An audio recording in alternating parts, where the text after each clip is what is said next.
welcome back to everyone on the rest of and to another edition of Smackdown Out of 10. Of course, it's the final Smackdown of 2025. It's pre-taped to give wrestlers Christmas off, but yeah, still some intriguing stuff on there, including Cody Rhodes and Drew McIntyre showdown and Ilya versus Carmelo for the US title. And we open the show with the usual recap before we saw Cody and Nick Aldis backstage.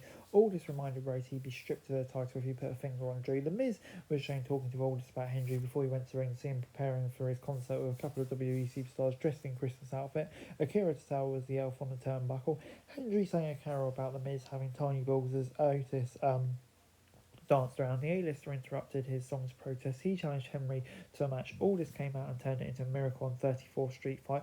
The stipulation is always designed to laugh out loud. So, yeah, provide some entertainment. So, you know what you're going to expect.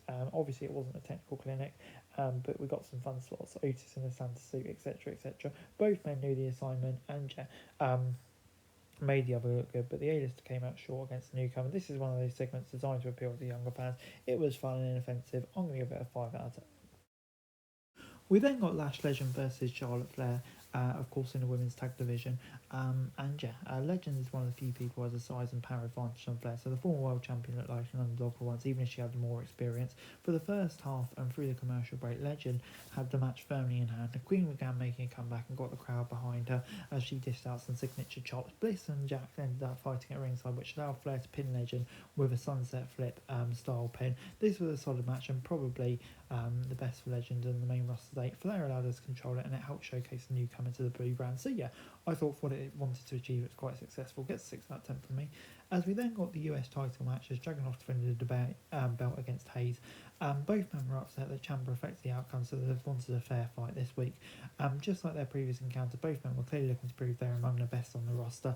Even though they were friendly backstage, neither man held back and made this hard fought right away.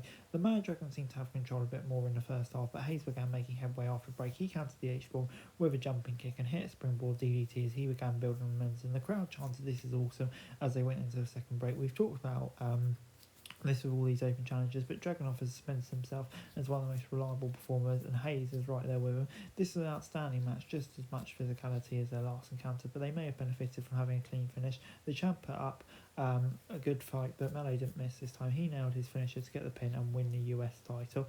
The result of this bout was spoiled due to the show being taped last week, but the match was no less exciting as a result. So yeah, this gets an 8 out of 10 from me. We got an interesting women's tag match this week with Julia and James taking on Green and Fire. What made it interesting was both teams are heels right now, so obviously the no babyface team, even though they operate as villains, Green's popularity led to her and Fire getting more cheers. We knew this match wouldn't last too long. We still had the Rose McIntyre segment left, so it's no surprise to see them jump into the action. James looked good against Green and Fire in the opening minutes. She's always been a great athlete whose booking didn't line up with her skills. In fact, she may have outshined Julia a bit, but that was mostly because she spent more time in the ring. When you consider that they didn't have a ton of time, it ended up being a pretty decent match. They kept the pace while still managing to throw in taunts and submissions. Julia ended up getting the pin on the US champion, which will likely lead to another rematch in the future, which will be interesting. So yeah, on the whole, I'm going to give it a 6 out of 10. And then moving on then to the final segment with Rhodes and McIntyre. If McIntyre apologised to the ref, he attacked and paid a fine, he would get to choose a stipulation for his next title shot against Cody. McIntyre issued a half-hearted apology, but then insulted him, saying he wasn't good enough to become a wrestler, and that's why he's a ref. Rhodes goaded him into coming into the ring, and McIntyre dared him to take a shot, which cost himself the title. The show ended with McIntyre hitting a Claymore. The segment went as expected, but not in a bad way. McIntyre did a great job as a heel. And Jet made it fun. And overall, SmackDown this week gets a 6 out of 10 from me. Few forgettable matches and one show-stealing performance with Dragunov and Hayes. That's a nice feel-good way as well, both Hayes winning the title. The final segment did a good job.